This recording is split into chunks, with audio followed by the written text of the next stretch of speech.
और लोगों को ये नहीं मालूम कि मैंने कितने लोगों की प्रॉब्लम सॉल्व की है। लोगों को ये लगता है कि मेरे जैसा व्यक्तित्व प्रॉब्लम को बढ़ा देता है, और आप भी इस बात को मानते हैं मैं कितनी प्रॉब्लम सॉल्व करता हूँ।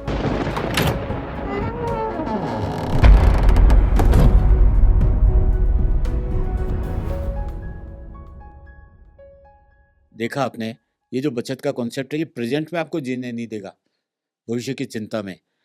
और जैसा कि आपने कहा कि वो जो दोहा भी है, साईं इतना दीजिए जामे कुटुंब समाए, मुझे नहीं आता मैं भी सर वो इतना। वो मेरा फील्ड है। सर बताया ना साईं कई बार अनपढ़ आदमी हूँ मैं, तो पढ़ाई में मेरे को नहीं जोर नहीं आता है। नहीं नहीं, आप दार्शनिक है मेरी नज़र में, जो चीज़ों को असली तत्व में खोजने की कोशिश करते हैं, और यही आपको औरों से अलग बनाता है।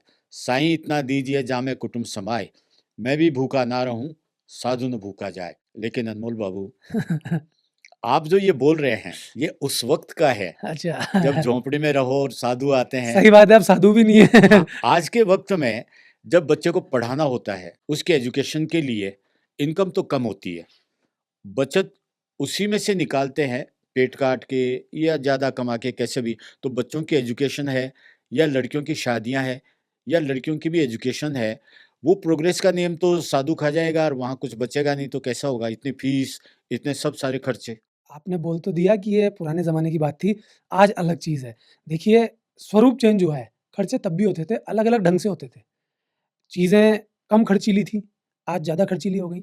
मैं इसको एक प्रॉब्लम की जैसे देखता हूँ, जिसकी बात मैं हमेशा करता हूँ, कि आज भी खर्चे मैनेज किए जा सकते हैं, लेकिन हर जगह ऐसी-ऐसी दुष्टताएँ अपनाई जाती हैं कि एक सामान्य व्यक्ति के पास उतना पैसा ही नहीं होता कि वो अपना जीवनोपार्जन सही ढंग से कर सके। एक बेसिक खर्चा तो उसके पास होना चाहिए ना, इसकी व्यवस्था सरकार करे, तो सरकार चीट कर जाती है, यानी उसके नेता चीट कर जाते हैं। अगर बच्चे का स्कूल है, तो इसमें वो स्कूल वाला इतना पैसा ले ले कि उसके भी खर्चे चल जाएँ और बच्चा भी पढ़ ले, लेकिन वो भी चीट कर जाता है। अगर अस्पताल में जाएँगे, तो अस्पताल इतना खर्चा ले ले कि उसके भी खर्चे चल जाएँ और मरीज़ भी सही हो जाए, लेकिन वो इसमें चीट कर लेते हैं। अगर कोई व्यक्ति कोर्ट कचहरी में फँस गया, तो वकील इतना पैसा ले लें कि उनका जीवनोपार्जन हो जाए और उसका भी काम चल जाए, उसको भी न्याय मिल जाए, लेकिन वो उसमें भी चीट कर जाते हैं। तो जब सब लोग चीट कर रहे हैं, यहाँ तक कि खाद्य पदार्थ बेचने वाले भी, सब्जी वाले, दूध वाले, जिसकी बात हमने कई बार मिलावट के रूप में की है, सब चीट कर रहे हैं, तो जो चीज़ ₹1 में उस व्यक्ति को मिलनी चाहिए, या मान लीजिए उसका जीवन ₹5 में चलना चाहिए, वो ₹500 में चलता है। तो जितनी ज़्यादा वो कमाई कर रहा है, उससे कहीं ज़्यादा उसका खर्चा होता चला जा रहा है, और ये पूरा सिस्टम ही बिगड़ चुका है, जिसकी सही होने की संभावना ना के बराबर है। मेरा तो प्रयास है, और मुझे कहीं हद तक मालूम भी है कि ये चीज़ें सही नहीं होंगी, मेरे बोलने से थोड़ी सही हो जाएँगी। एक से एक लोग आए, बोल गए, लेकिन सही नहीं हुई।